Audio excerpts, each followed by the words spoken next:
सावित्रीबाई फुलेंचा जय सावित्री जय सावित्री क्रांतिमाई सावित्रीबाई फुलेंचा क्रांतिमाई सावित्रीबाई फुलेंचा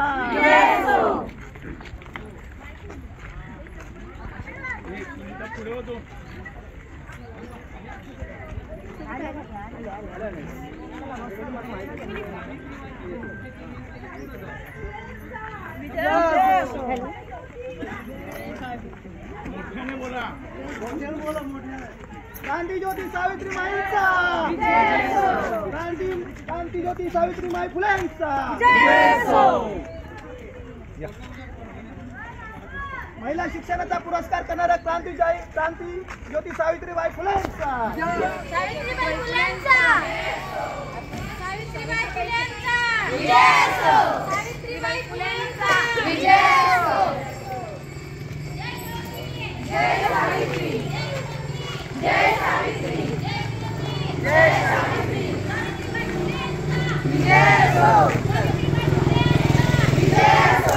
जय ज्योती जय सावित्री जय ज्योती जय सावित्री सावित्रीबाई फुलेंचा जय जय सावित्री जय ज्योती जय सावित्री जय ज्योती जय सावित्री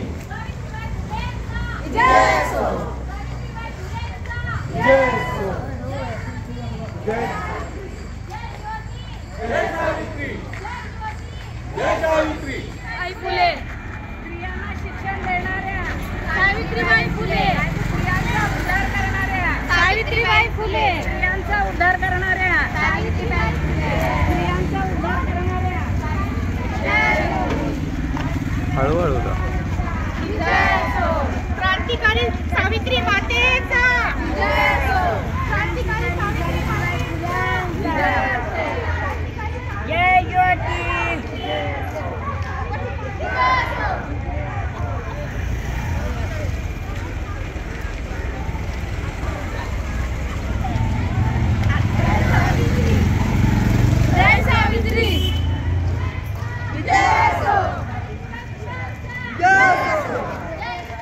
जय सावित्री जय सावित्री जय सावित्री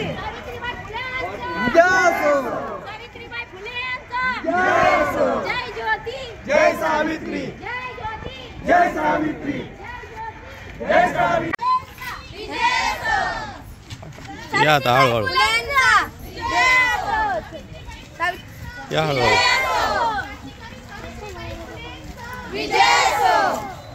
जय सावित्री जय सावित्री जय सावित्री जय सावित्री जय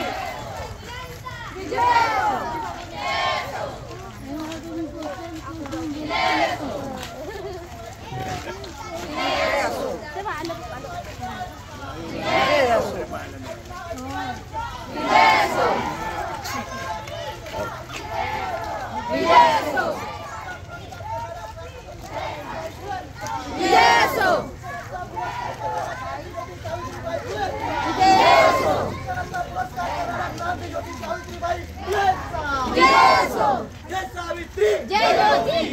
सावित्री जय ज्योती जय ज्योती जय सावित्री जय सावित्री जय ज्योती जय सावित्री जय ज्योती जय ज्योती जय सावित्री जय ज्योती जय सावित्री क्रांती ज्योती सावित्रीबाई फुलेंचा क्रांती ज्योती सावित्रीबाई फुलेंचा क्रांती ज्योती सावित्रीबाई फुलेंचा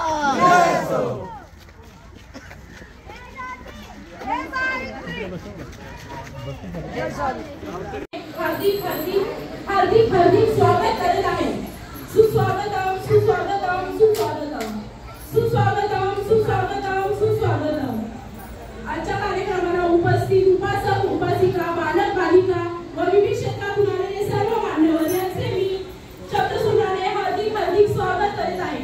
कार्यक्रमाची रूपरेषा मी थोडक्यात आपल्यासमोर मांडत आहे। सर्वप्रथम इथे अध्यक्षाची निवड होईल, त्यानंतर महापुरुषांच्या प्रतिमेचे पूजन व बौद्ध संस्कार विधी पार पाडली जाईल। त्यानंतर आपण सावित्रीबाई फुले यांच्या प्रतिमेचे पूजन करणार आहोत व दीपदान करून आपण नंतर सर्व उपस्थितांचे मनोगत व्यक्त होणार आहे व नंतर सांस्कृतिक कार्यक्रम पार पडून त्यानंतर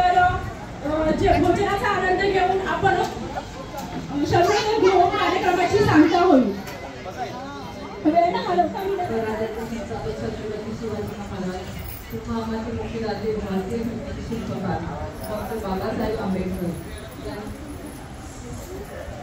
यांना माझे प्रिय अभिवादन. तमाम भारतीयांची मातृसंस्था the Buddhist Society of India अर्थात भारतीय बोधमा सभा या संस्थेच्या 3ऱ्या राष्ट्रीय अध्यक्ष महाउपासिका मीराताई आंबेडकर यांच्या जन्मदिवशी चाललेल्या धर्मकार्यास माझा सविनय जयंती. आज सावित्रीबाई जयंती आपण इथे भारतीय बोधमा सभा विभाग क्रमांक 4च्या वतीने साजरी करत आहे आणि ही जयंती महिलांच्या मार्फत होत आहे आणि त्याबद्दल मला हे अध्यक्षस्थान दिले त्याबद्दल मी संस्थेचे आणि तुम्हा सर्व महिलांचे खूप खूप आभारी आहे. आणि हा कार्यक्रम जसा आपण सुरू केला तसा शेवटपर्यंत शांततेत आणि व्यवस्थित पार पडावा ही तुमच्या सर्वांची विनंती.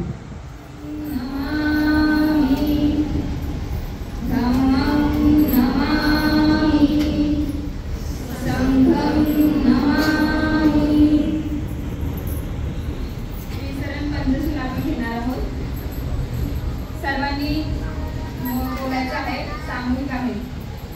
नमो तस्सै भगवतो अरहतो सम्मा सम्बुद्दस्स. नमो तस्सै भगवतो अरहतो सम्मा सम्बुद्दस्स. नमो तस्सै भगवतो अरहतो सम्मा सम्बुद्दस्स. बुद्धं शरणं गच्छामि, धम्मं शरणं गच्छामि, संघं शरणं गच्छामि, तृतीयम्पि बुद्धं शरणं गच्छामि, तृतीयम्पि धम्मं शरणं गच्छामि, तृतीयम्पि संघं शरणं गच्छामि, तृतीयम्पि बुद्धं शरणं गच्छामि, तृतीयम्पि धम्मं शरणं गच्छामि, तृतीयम्पि संघं शरणं गच्छामि. पाणातिपाता वेरमणि सिक्खापदं समादयामि. अलिङ्गदाना वेरमणि सिक्खापदं समादयामि. कामेषु मिच्छाचारा वेरमणि सिक्खापदं समादयामि. मुसावादा वेरमणि सिक्खापदं समादयामि. सुरामेरयमजपमादपाना वेरमणि सिक्खापदं समादयामि. साधु साधु साधु.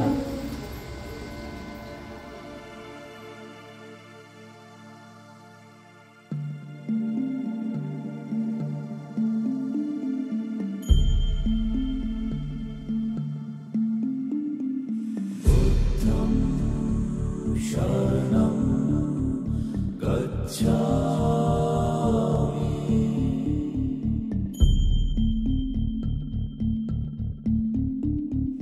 धम्मं शरणं गच्छामि,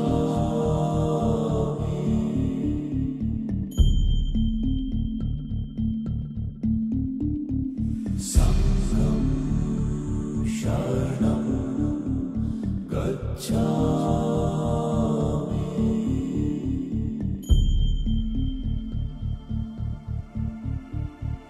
बुद्धं शरणं गच्छामि. सुस्वागतम. माई सावित्रीबाई फुले यांच्या जयंतीनिमित्त आपण उपस्थित असताना पुन्हा एकदा मी आपल्या सर्वांचे हार्दिक हार्दिक स्वागत करते. तसेच पोलीस प्रशासनाचे कर्मचारीही ते उपस्थित आहेत, त्यांचेही मी हार्दिक हार्दिक स्वागत करते. विश्ववंदनीय महाकारुणी तथागत गौतम बुद्ध, महाराष्ट्राचे आराध्य दैवत छत्रपती शिवाजी महाराज, तुम्हा अम्माचे मुक्तिदाते परमपूज्य डॉक्टर बाबासाहेब आंबेडकर, माता जिजाऊ, माता रमाई, माता सावित्रीबाई फुले यांच्या कार्यास, त्यागास व स्मृतीस माझा पंचांग प्रणाम. तसेच तमाम भारतीयांची मातृसंस्था the Buddhist Society of India तथा भारतीय बौद्ध महासभा या संस्थेच्या तृतीय राष्ट्रीय अध्यक्ष महाउपासिका मीराताई आंबेडकर यांच्या जलद गतीने चाललेल्या धम्म कार्यास माझा सविनय जय भीम. तसेच आता मी कार्यक्रमाची रूपरेषा थोडक्यात आपल्या समोर सांगते की सुरुवातीला आपण माता सावित्रीबाई फुले यांच्या प्रतिमेचे पूजन करणार आहोत. तदनंतर ज्ञानाचा एक दिवा या संकल्पनेतून आपण सर्वांनी एक एक दिवा सावित्रीमाईंच्या पुढे येऊन प्रज्वलित करायचा आहे. त्यानंतर ज्यांना आपलं मनोगत, सर्व महिलांनी आपलं मनोगत व्यक्त करायचं आहे. कुणाला गाणी बोलायची आहे त्यांनी गाणी, काही एकांकिका वगैरे जे काही आहे त्यांनी करायचं आहे. त्यानंतर भोजनाचा कार्यक्रम होऊन शरणोत्तर होऊन कार्यक्रमाची सांगता होईल. स्त्री शिक्षणाची सुरुवात करणाऱ्या सावित्रीबाईंना आपण पहिल्या शिक्षिका म्हणून ओळखतो. त्यांनी ज्योतिबा फुले यांना पत्र लिहिली होती. या पत्रातून कधी त्या सामाजिक सुधारणेसाठी ठाम भूमिका घेतात तर कधी वास्तवाची दाहकता दाखवतात. सावित्रीबाईंनी ज्योतिबांना लिहिलेली ही 3ही पत्र महाराष्ट्र राज्य साहित्य आणि संस्कृती मंडळानं प्रकाशित केलेल्या सावित्रीबाई फुले समग्र वाङ्मय या पुस्तकात आहेत. सावित्रीबाईंनी लिहिलेल्या या पत्राची तारीख 29 ऑगस्ट 1868 आहे. पण त्यावेळचं हे वास्तव आजही आपण आजूबाजूला पाहतो. सत्यरूप ज्योतिबा स्वामियास, सावित्रीचा शिरसाष्टांग दंडवत. पत्रास कारण की येथे एक अघटित वर्तमान घडले. गणेश नामे एक ब्राह्मण यास पोथीपुराणांचा नाद असून गावोगाव फिरून पंचांग सांगून उदरनिर्वाह करत करत तो गावी येता झाला. परंतु येथील नुकतीच वयात आलेली सारजा नामक पोरीवर त्याची प्रीती जडली असून त्यापासून 36 महिने दिवस गेले आहेत. त्याचा बोभाटा होऊन गावातील दुरमती दुष्ट टवाळांनी त्या उभयतास आणून मारपीट करून गावातील गल्लीबोळातून वाजत गाजत मिरवत ठार मारण्यास चालविले. ही भयंकर गोष्ट मला कळताच मी तेथे धावत पळत गेले व त्या लोकास इंग्रज सरकारचे भय दाखविले व त्या क्रूर कर्मापासून वळविले. सदुभाऊने तोडीमोडी दावून बोलणे केले की या भटुकड्याने, या महारणीने आमचे गाव सोडून जावे. हे उभयतांनी कबूल केले. या उभयतास मी वाचविले. आपली सावित्री ज्योतिबा. विवाहाच्या आधीचं मातृत्व, लग्नाआधीचं गरोदरपण आजही कलंकित मानलं जातं. या अशा स्थितीत 1868 मध्ये आंतरजातीय प्रेम आणि विवाहपूर्व गरोदरपण या गोष्टी तत्कालीन समाजाला मृत्यूदंडाची शिक्षा फरमावण्या इतक्या भयानक वाटल्या तर त्यात नवल ते काय. खुद्द सावित्रीबाईंनी ज्योतिबा यांना लिहिलेल्या पत्रांमधून ही घटना आपल्याला कळते. सावित्रीबाई फुले यांनी ज्योतिबांना लिहिलेली मोडी लिपीतली ही पत्र, शेवटी त्यांची स्वाक्षरी आहे. सावित्रीबाईंनी ज्योतिबांना लिहिलेलं दुसरं पत्र त्यांनी आपल्या माहेरगावाहून म्हणजे नायगावहून लिहिलं आहे. 1876-77 मधला दुष्काळ 19व्या शतकातला सर्वात भीषण दुष्काळ मानला जातो. या दुष्काळात सावित्रीबाई सत्यशोधक समाजाच्या कार्यकर्त्यांसोबत गावोगाव फिरून दुष्काळग्रस्तांना मदत करण्याचं काम करत होत्या. हे काम करत असताना जुन्नरहून 20 एप्रिल 1877ला ज्योतिबा फुले यांना लिहिलेल्या पत्रात सावित्रीबाई तत्कालीन भीषण दुष्काळाचं वर्णन करताना लिहितात, पत्रास कारण की गेले 1876 साल लोटल्यानंतर दुष्काळाची तीव्रता अधिक वाढून सर्वजण व जनावरे चिंताक्रांत होऊन गतप्राण होत धरणीवर पडू लागली आहेत. माणसांना अन्न नाही, जनावरांना चारा पाणी नाही. यास्तव कित्येक देशांतर करून आपले गाव टाकून जात आहेत. कित्येक पोटची पोरे व तरण्या बाणपोरी विकून परागंदा होत आहेत. नद्या नाले शुष्क व कोरडे ठणठणीत होऊन मृगजलांनी व्याप्त झाले आहेत. झाडाझुडपांची पाने गळून ती भूमीवर पडली आहेत. भूमीला भेगा पडल्या असून त्यातून अंगाला झोमणाऱ्या झळ्या बाहेर पडतात. अनेक लोक क्षुधित व तृषाक्रांत होऊन भूमीवर पडून मरत आहेत. कित्येक निवडुंगांची बोंडे अन्न म्हणून खातात व मूत्र पाणी म्हणून पितात व संतोष पावतात. देहत्यागापूर्वी भुकेची व तहानेची इच्छा पुरवितात व मृत्यूच्या स्वाधीन होतात, असे इकडचे भयानक वर्तमान आहे. दुष्काळाच्या तीव्रतेची तत्कालीन सामाजिक परिस्थितीची माहिती सावित्रीबाई ज्योतिबांना कळवत आहेत. दुष्काळग्रस्त भागात काम करताना सावित्रीबाई प्रत्यक्ष इंग्रज अधिकाऱ्यांशी चर्चा करत होत्या. आपल्या कार्यकर्त्यांवर घेतला जाणारा आळ दूर करत होत्या. सावित्रीबाई लिहितात, दुसरी चिंतेची बाब अशी की सावकारांना लुटावे, त्यांची नाके कापावी अशी दुष्टकर्मे या भागात घडत आहेत. तस्मात मोठे मोठे दरोडे पडत आहेत. हे श्रवण करून कलेक्टर तेथे आला. त्याने मसलत केली. गोरे सार्जंट पाठवून बंदोबस्त बसविला. 50 सत्यशोधक पकडून नेले. त्याने मला बोलविले. तेव्हा मी उत्तर केले की आमच्या लोकांवर आळ आणि कुंभांड घेऊन कैदेत ठेवले ते सोडा. कलेक्टर न्यायी आहे. तो गोऱ्या फौजदारास रागे भरून बोलला की पाटील का दरोडे घालतात, त्यांना सोडून दे. कलेक्टर दुष्काळ पाहून कष्टी झाला व कळवळून त्याने आपल्या केंद्रात ज्वारीच्या 4 गाड्या पाठवल्या आहेत. सावित्रीबाईंनी कलेक्टरशी जी चर्चा केली तिचा सकारात्मक परिणाम झाला होता. सत्यशोधक कार्यकर्त्यांची सुटका तर झालीच, पण त्यांच्या दुष्काळ निवारण केंद्राला मदतही मिळाली. एक नेत्या म्हणून असलेलं सावित्रीबाईंचं ठसठशीत रूप आपल्याला इथं दिसतं. मुळात सावित्रीबाईंचं पत्रलेखन हीच गोष्ट त्या काळाचा विचार करता अनोखी आहे. त्या काळात पत्नीनं पतीला पत्र पाठवणं हीच गोष्ट काळाच्या पुढची होती. एकांताशिवाय 4 माणसात पती-पत्नीनं एकमेकांशी बोलणं हेच तेव्हा शिष्टाचारात बसत नव्हतं. सावित्रीबाईंनी 1856 मध्ये लिहिलेलं पत्र या दृष्टीनं अधिक बोलकं आहे. हे पत्र लिहिताना सावित्रीबाई नायगावला आपल्या माहेरी आहेत. तिथे सावित्री ज्योतिबा शूद्र अतिशूद्रांसाठी काम करतात म्हणून सावित्रीबाईंचा लहान भाऊ त्यांना दोष देत त्यांचं कार्य कुळाला बट्टा लावणारं आहे असं म्हणतो. पण सावित्रीबाई संतप्त न होता शांतपणे प्रतिवाद करतात आणि याविषयी त्या पत्रात लिहितात, मी त्याच्या मताचे खंडन करून बोलले, भाऊ तुझी बुद्धी कोती असून भट लोकांच्या शिकवणुकीनं दुर्बल झाली आहे. तू शेळी गाय यांना जवळ घेऊन कुरवाळतोस. नागपंचमीस विषारी नाग पकडून त्यास दूध पाजतोस. महार मांग हे तुझ्यासम मानवच आहेत. त्यास अस्पृश्य समजतोस, त्याचे कारण सांग असा त्यास प्रश्न केला. समाजक्रांतीचं कार्य करणाऱ्या एका निर्भीड कार्यकर्तीचं दर्शन या पत्रांमधून होतं आणि त्यामुळेच ही 3ही पत्र म्हणजे एक महत्त्वाचा सामाजिक आणि ऐतिहासिक दस्तावेज समजली जातात.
बंधू भगिनी, लहान बालक बालिके यांना सविनय जय भीम.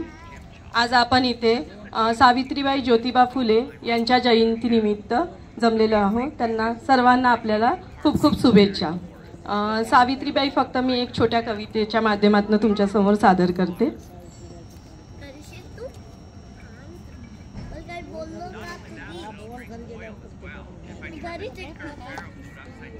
सावित्री तू दाखविलेला विश्वास आज सार्थ झाला. सावित्री तू दाखविलेला विश्वास आज सार्थ झाला. तू होतीस म्हणून माझ्या जगण्याला अर्थ आला. तू होतीस म्हणून आज माझ्या जगण्याला अर्थ आला. शिक्षित झाली ज्ञान मिळाले भयमुक्त झाली नारी. शिक्षित झाली ज्ञान मिळाले भयमुक्त झाली नारी. तू पाया जगाचा तुझवर उभी दुनिया सारी. तू पाया जगाचा तुझवर उभी दुनिया सारी. बेटी बेटा समान सारे तू कायदा असा केला. बेटी बेटा समान सारे तू कायदा असा केला. तू होतीस म्हणून माझ्या जगण्याला अर्थ आला. तू होतीस म्हणून माझ्या जगण्याला अर्थ आला. सावित्रीच्या लेखी आम्ही तू आई समंदयांची झाली. सावित्रीच्या लेखी आम्ही तू आई समद्यांची झाली. चाल मर्दानी तुझी रुडवाट तुझला भ्याली. चाल मर्दानी तुझी रुडवार तुझला भ्याली. लाथाडलास अंधार तू आणि उजेड आम्हा दिला. लाथाडलास अंधार तू आणि उजेड आम्हा दिला. तू होतीस म्हणून माझ्या जगण्याला अर्थ आला. तू होतीस म्हणून माझ्या जगण्याला अर्थ आला. तू ढाल संयमाची हो झेलिली शेन शिव्या. तू ढाल संयमाची झेलिल्या शेन शिव्या. लिहिली काव्य फुले आतून अंकुरल्या ओव्या. लिहिली काव्य फुले आतून अंकुरल्या ओव्या. तोडण्या अज्ञान बेड्या तुझा शब्द तलवार झाला. तोडण्या अज्ञान बेड्या तुझा शब्द तलवार झाला. तू होतीस म्हणून माझ्या जगण्याला अर्थ आला. तू होतीस म्हणून माझ्या जगण्याला अर्थ आला. तू प्रेरणा स्त्रीत्वाची तू लढलीस लढाई माझी. तू प्रेरणा अस्तित्वाची तू लढलीस लढाई माझी.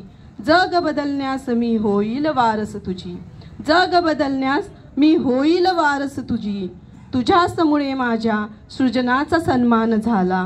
तुझ्याचमुळे माझ्या सृजनाचा सन्मान झाला. तू होतीस म्हणून माझ्या जगण्याला अर्थ आला. तू होतीस म्हणून माझ्या असण्याला अर्थ आला. तू होतीस म्हणून माझ्या असण्याला अर्थ आला. आपल्याला मानाचा जय भीम आणि सावित्री जयंतीनिमित्त सर्वांना हार्दिक हार्दिक शुभेच्छा.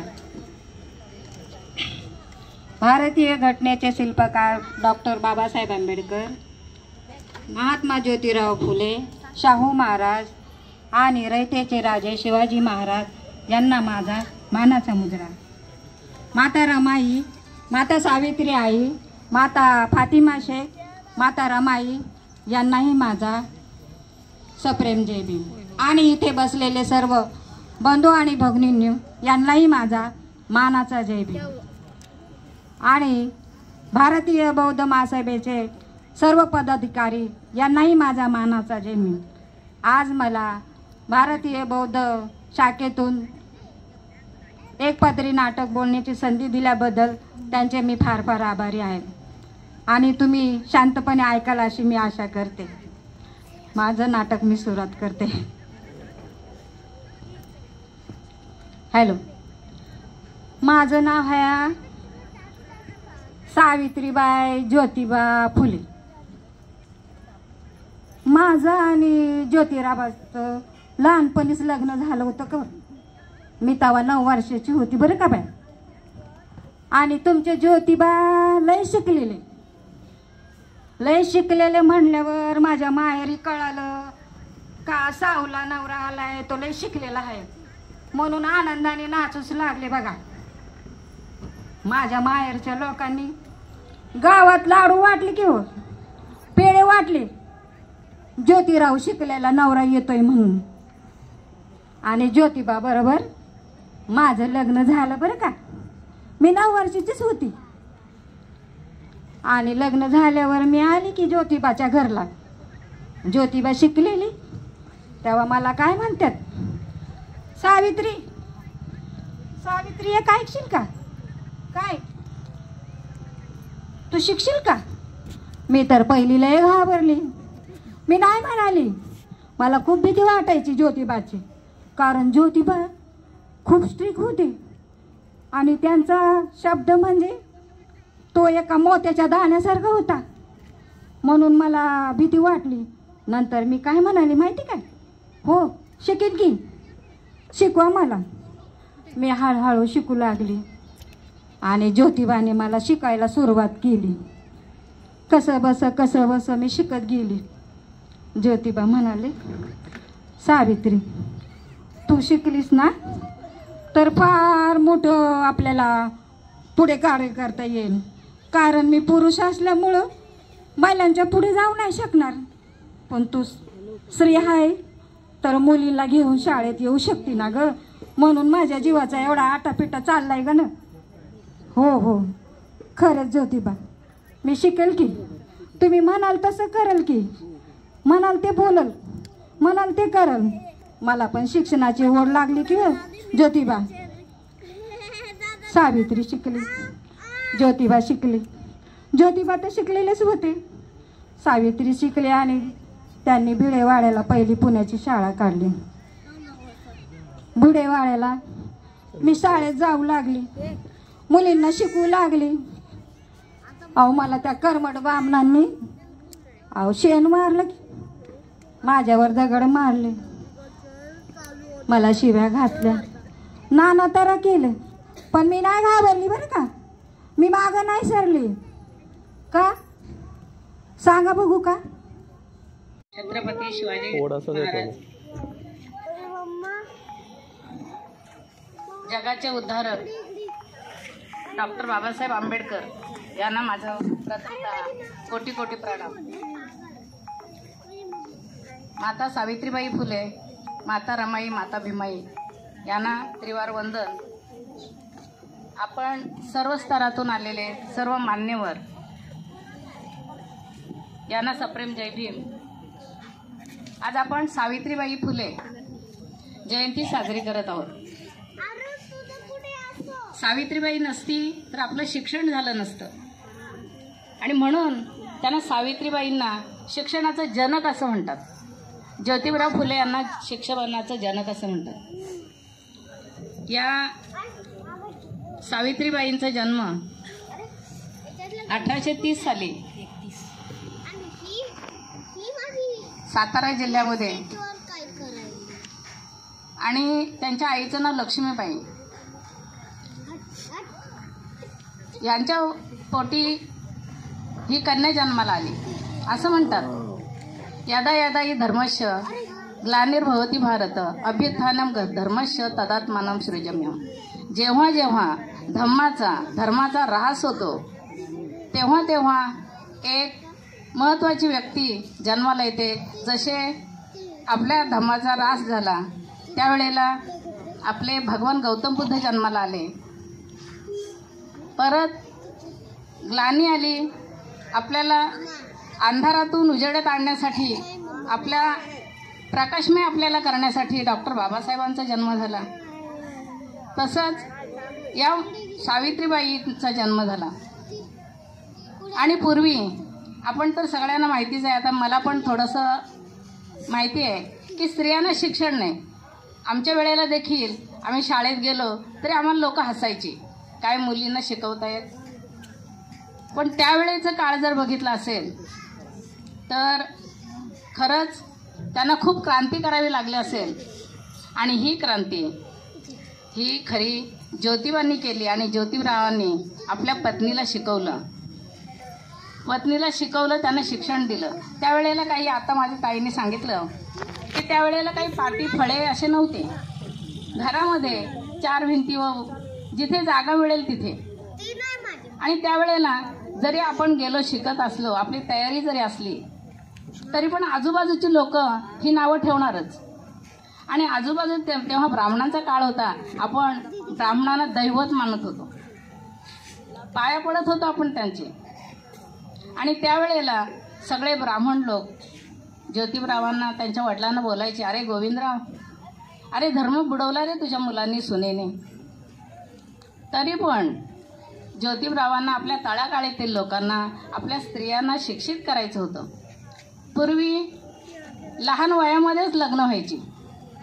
जसं सावित्रीचं 9 वर्षामध्ये लग्न झालं, ज्योतिराव हे 13 वर्षाचे होते आणि लहान वयातच मुलं लग्न व्हायचे, मोठ्या माणसाला द्यायचे. आणि ह्या मुली काय करायच्या, नवरा मेल्यानंतर पूर्वीच्या पगडा जो होता की दुसरं लग्न करायचं नाही. आणि मग ह्या मुली इतर लोकांच्या भक्ष्य बनायच्या आणि भक्ष्य झाल्यानंतर त्यांच्यावरती कठीण प्रसंग यायचा, त्यांना सती जायला लागायचं. आणि इच्छा जरी नसली तरी त्यांना कधी कधी नवऱ्याची चिता जळते त्याच्यावर देखील त्यांना जायला लागायचं. आणि म्हणून ही सतीची चाल बंद व्हावी किंवा हे आपल्या स्त्रियांवरती संकट येऊ नये हे ज्योतिबारावाने ओळखलं आणि आपल्या पत्नीला शिक्षण द्यायचं सुरुवात केली. आता त्या काळामध्ये शिक्षण हे महापाप समजायचे, कारण ब्राह्मणांना वाटायचं की ह्यांनी शिकले शहाणे झाले तर आपलं वर्चस्व कमी होईल. बाबासाहेब आंबेडकर, महात्मा ज्योतिबा फुले, माता रमाई, माता भीमाई, माता सावित्रीबाई फुले यांना मी अभिवंदन करते. आणि महात्मा सावित्रीबाई फुलेचा आज जयंती आहे आणि सर्वांना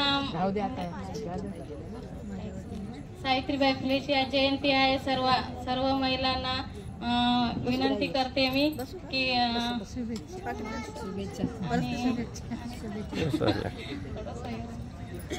आणि सावित्रीबाई फुले आणि ज्योतिबा फुले यांना मी अभिवंदन करते.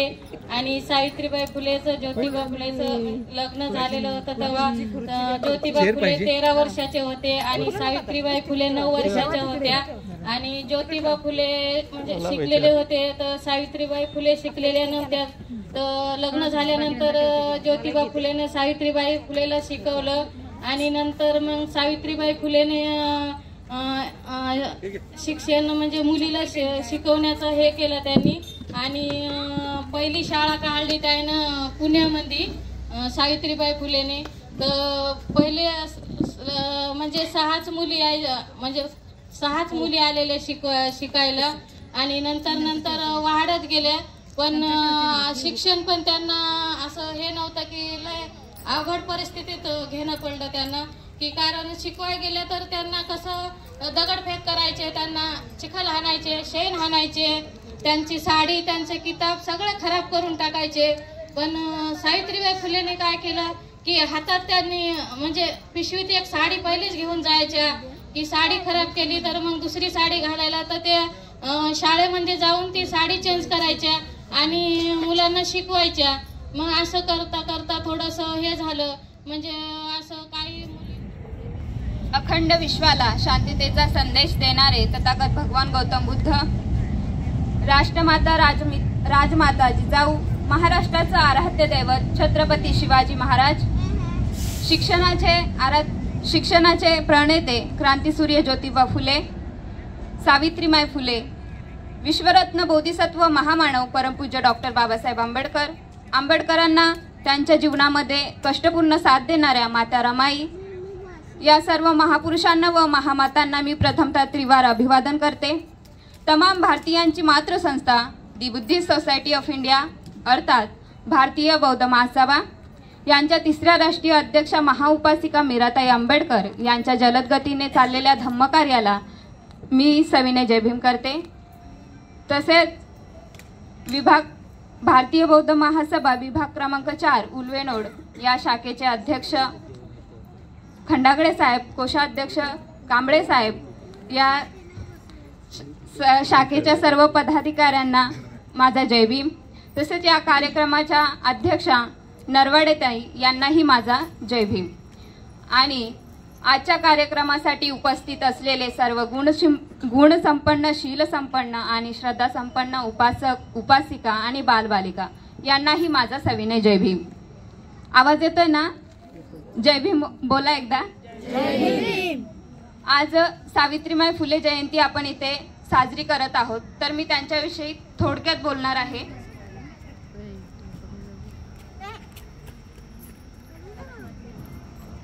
बाईची जात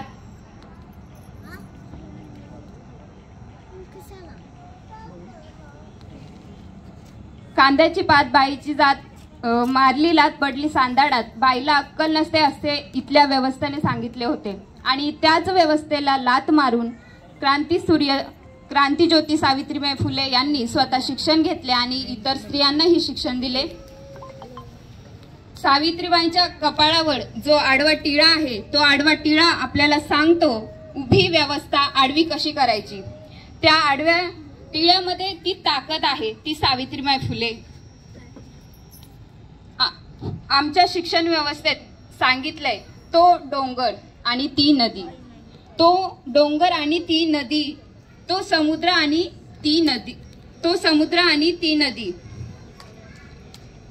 म्हणजे तो म्हणजे मोठा आणि ती म्हणजे छोटी, असं आपल्या शिक्षण आपल्या मराठीच्या व्याकरणातच सांगितलं आहे की छोटी कोण आहे आणि मोठी. तर पहिल्या काळामध्ये स्त्रियांना शिक्षण घेण्याचा अधिकार नव्हता. तर तुम्ही म्हणाल की त्या काळी स्त्रियांना शिक्षणाचा अधिकार का नव्हता, तर त्याचं कारण असं आहे की त्यांना माहित होतं ह्या अबला जर सबला झाल्या तर या कर्मठांचा त्या तबला वाजवल्याशिवाय राहणार नाहीत. म्हणून स्त्रियांना शिक्षणाचा अधिकार देण्यात आला नव्हता. आणि याच कालखंडामध्ये सावित्रीबाई यांचा जन्म झाला.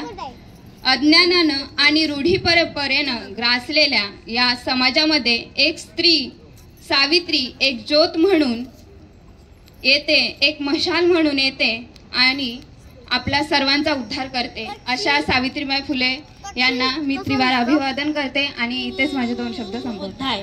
खरं म्हणलं तर महिलांच्या जीवनात अर्थ आला फक्त सावित्रीबाई फुले यांच्यामुळे. कारण सावित्रीबाई फुले नसत्या तर आपण सगळे नसतं शिकलं. कारण की सावित्रीबाई यांनी किती कष्ट सहन केले आपल्यासाठी. लोकांच्या शिव्या ऐकल्या, शेण लोकांनी त्यांच्यावर फेकले, हे सगळं सहन केलं त्यांनी फक्त आपल्यासाठी. मुलींना शिक्षण देण्यासाठी त्यांनी सगळे कष्ट केले. म्हणून त्यांना मी अभिवादन करते. धन्यवाद. सावित्रीबाई फुलेच्या जयंतीला खूप खूप शुभेच्छा. जय भीम. सावित्रीबाई फुले यांच्या जयंतीनिमित्त तुम्हा सर्वांना खूप खूप शुभेच्छा.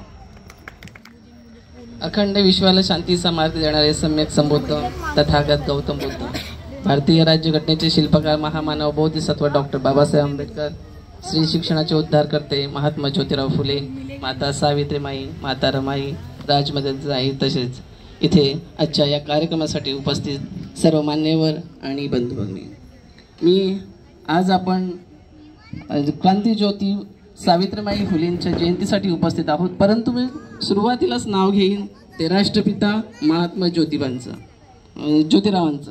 कारण ज्योतिरावांनी आपल्याला सावित्री दिली, ज्योतिरावांनी सावित्रीबाईंना घडवलं.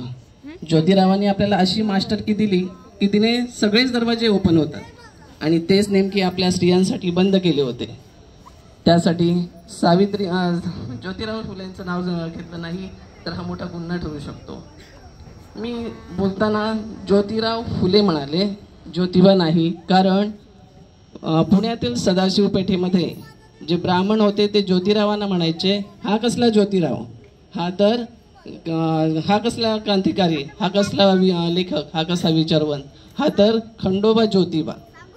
आणि त्यांनी नुसतं बोललंच नाही तर त्यांनी सुरुवातसुद्धा केली लिहायची ज्योतिबा. परंतु ज्योतिरावांनी कधी आपलं नाव ज्योतिबा नाही लिहिलं तर ज्योतिराव लिहिलं. म्हणून आपल्याला सगळ्यांना ज्योतिराव असंच म्हणायचं आहे. भगवान बुद्धांच्या तत्वज्ञानाने आणि युरोपचे राईट नावाचे जे लेखक होते त्या लेखकाच्या वैचारिक पातळीने ज्योतिराव खूप भारावले होते. त्याने विचार केला की या बहुजनांना जर वर काढायचं असेल या अज्ञानाच्या गुलामगिरीतून तर आपल्याला काहीतरी करावं लागेल.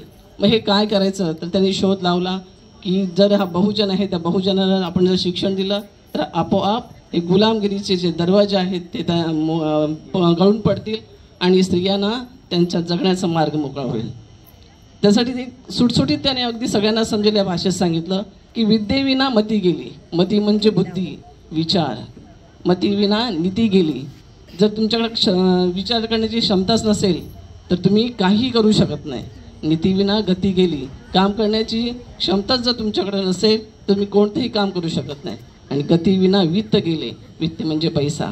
जर जगण्यासाठी पैसा नसेल तर माणूस पुढे जगू शकत नाही.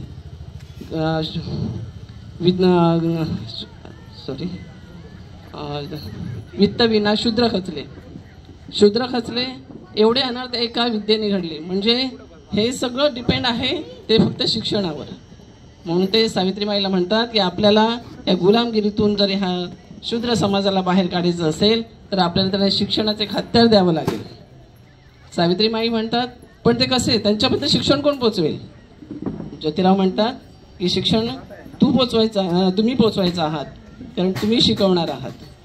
सावित्रीबाई म्हणतात मला तर शिकवता येत नाहीये मग मला कोण शिकवेल. ज्योतिराव म्हणतात तुम्हाला मी शिकवेन. आणि तिथेच सावित्रीबाईंची शाळा सुरू होते. ही शाळा, हे शिक्षण हे 4 भिंतीच्या आतमध्ये फळ्यावर नव्हे तर सावित्रीबाईंचं शिक्षण हे मातीवर सुरू होतं. आणि काड्या त्यांचा पेन म्हणून त्या वापर करतात. छोटे छोटे दगड गोळा करून ते वजाबाकी अधिक बेरीज यांचे जीवनासाठी उपयोग अशा जीवनावश्यक तत्व ते सुरुवात करतात शिकायला.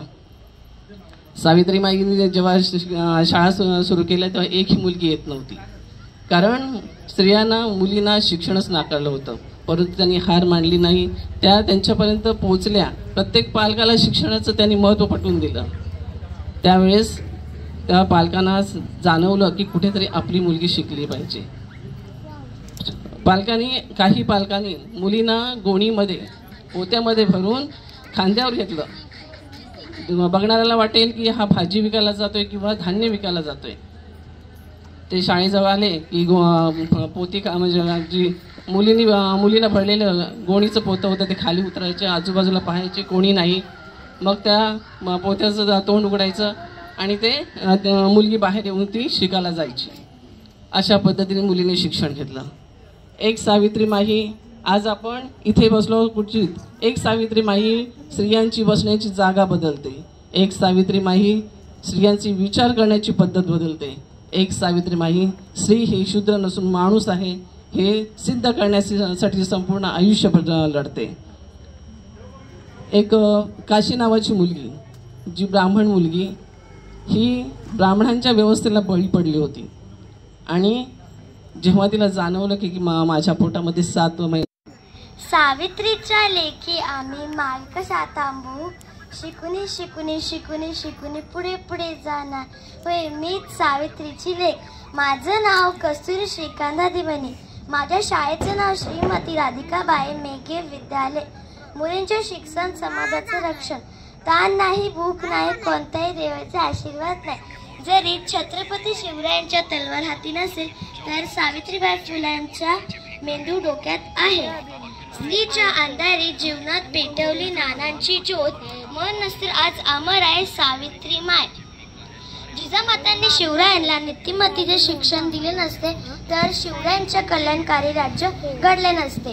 सावित्रीबाई फुल्यांच्या पाठीशी उभ्या असलेला फातिमा शेख, आदिवासी मुलांना शिक्षण देणारा ताराबाई मोडक, अशा किती महिलांनी शिक्षणाच्या जोरावर समाज परिवर्तन केले.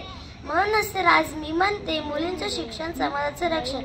जे जिजाऊ, जे सावित्रीबाई फुले, जे फातिमा शेख. थँक्यू. सावित्रीबाई फुले, सावित्रीबाई ज्योतिबा फुले यांच्या जयंतीनिमित्त तुम्हा सर्वांना खूप खूप शुभेच्छा. जय भीम. शांततेचा मार्ग देणारे तथागत गौतम बुद्ध, स्वराज्याचे संस्थापक छत्रपती शिवाजी महाराज, तुम्हा आम्हाचे मुक्तिदाते, भारतीय घटनेचे शिल्पकार डॉक्टर बाबासाहेब आंबेडकर यांच्या स्मृतीस माझे तिवार अभिवादन. तमाम भारतीयांची मातृसंस्था दि बुद्धिस्ट सोसायटी ऑफ इंडिया अर्थात भारतीय बौद्ध महासभा या संस्थेच्या 3ऱ्या राष्ट्रीय अध्यक्षा महाउपासिका मीराताई आंबेडकर यांच्या जलद गतीने चाललेल्या धम्म कार्यास माझा सविनय जय भीम. आज आपण इथे 5 जानेवारी हा कार्यक्रम सावित्री जयंती म्हणून साजरा करत आहे. पण खरं तर हा कार्यक्रम 3 जानेवारीला साजरा करायचा होता. पण वर्किंग डे असल्यामुळे हा कार्यक्रम आपण सर्वांनी आज साजरा केला. आणि हा कार्यक्रम सर्व महिलांच्यासाठी आणि महिलांसाठीच हे केला हे स्थापन करत होतो, जेव्हा मी आणि उपाध्यक्षा अहिरेताई आमच्या दोघींमध्ये चर्चा झाली होती की आपण सावित्री जयंती साजरी करायची. त्या संदर्भात आम्ही दोघींनी चर्चा केली, पण ती कशी करायची हे आम्हा दोघींनाही आयडिया नव्हती. जसं आपण सावित्रीच्या बद्दल बोललो की त्यांना ज्योतिराव साहेबांनी आपल्याला सावित्री दिली, त्या प्रकारेच हा कार्यक्रम पूर्ण व्यवस्थितरित्या पार पाडण्यासाठी पुरुष वर्गाने आपल्या महिला वर्गांना हे जी ध्येय दिलं की हां तुम्ही समोर चला, आम्ही तुम्हाला राहिलेलं जे पण तुम्हाला गरज पडेल की जे पण तुम्हाला सहाय्य लागेल ते आम्ही करू. तर त्यासाठी मी सर्वप्रथम पुरुष वर्गाचे खूप खूप आभारी आहे. आणि आपल्याला सावित्री इथे सर्वांनी खूप मस्त व्यवस्थितरित्या कशी होती, तिने कशा प्रकारे आपल्याला शिक्षण दिले, आपण इथे काय आहोत, काय होतो आणि कशामुळे आहोत हे आपल्याला प्रत्येक महिलेने तिच्या छोट्या छोट्या जो तिला वेळ मिळाला त्याच्यातून त्यांनी सांगण्याचा प्रयत्न केला. पण इथे सर्व सुशिक्षित महिला आहेत, त्यांना सर्वांना माहिती आहे की सावित्री काय होती आणि आपण काय आहे, आपण कोणामुळे आहे, कोणाच्या कष्टामुळे आहे, कोणाचे जे त्यांनी आपल्यासाठी जो दिवस रात्र घाम त्यांचा मेहनतीचे, जसे डॉक्टर B.R. आंबेडकर बाबासाहेब बोलतो आपण त्यांना बाबा म्हणून पण हाक मारतो सगळे, त्यांनी आपल्याला जे अधिकार दिले, आपण तर त्या क्षेत्रातच नव्हतो, आपण पूर्ण दलित म्हणून वावरत होतो जगात, तर आपण खूप दूर गेलो त्यांच्या पलीकडे.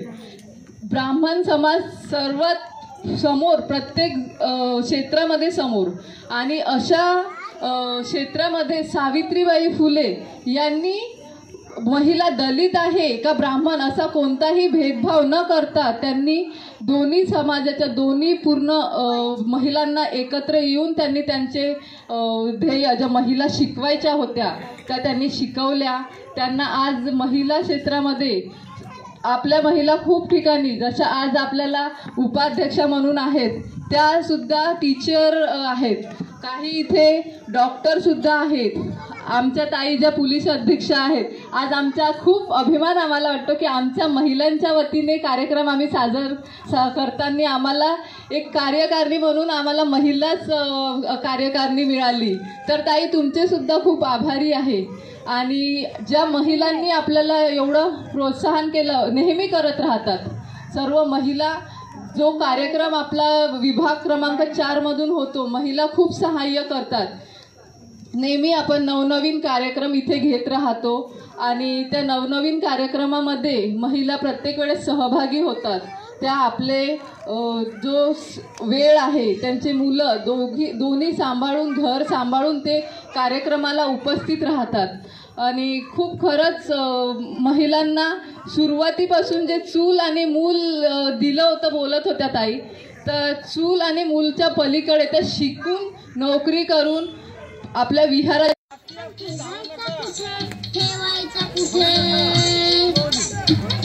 अरे नाचता नाचता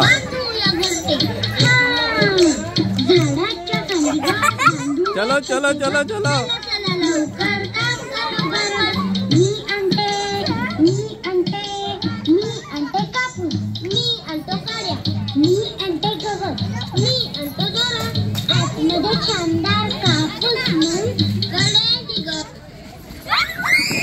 चलो चलो चलो चलो चलो चलो जल्दी जल्दी लवकर लवकर fast fast fast fast. Shortcut नाही मारायचं, शॉर्टकट नाही मारायचं.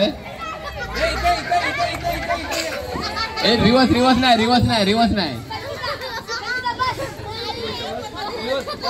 ठीक आहे, किती जण राहिले आता?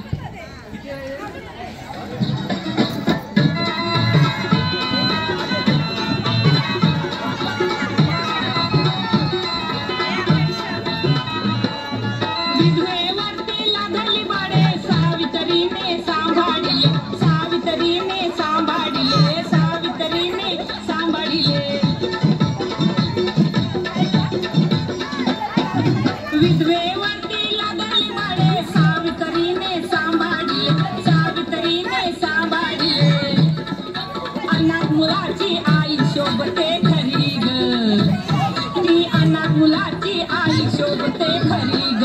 फोटो तिचे लावा घरोघरी ग, फोटो तिचे लावा घरोघरी ग, फोटो तिचे.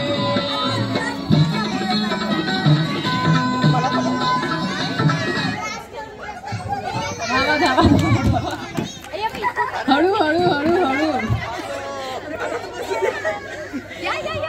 चला लवकर लवकर. आहे आहे आहे. विनर के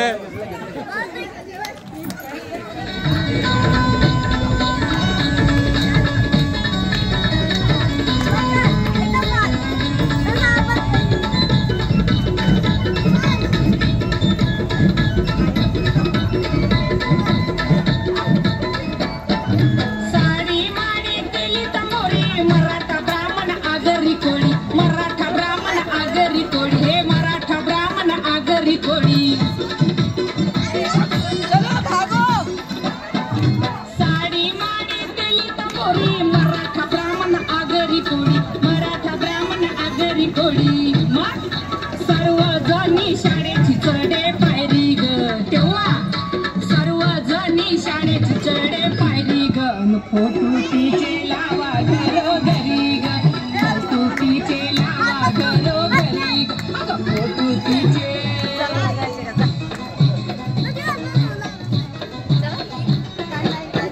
चला चला चला चला चला. उलटानं, उलटानं, उलटानं. जा जा जा जा लवकर लवकर लवकर. अजून अजून जा जा. पुढे आहे, जा. Very nice. एक चेअर कमी करा, पटकन एक चेअर कमी करा. चला जेवायला, चला जेवायला. नाही त्यांना बघू देत ना, कोण विनर आहे त्यांना बघू देत.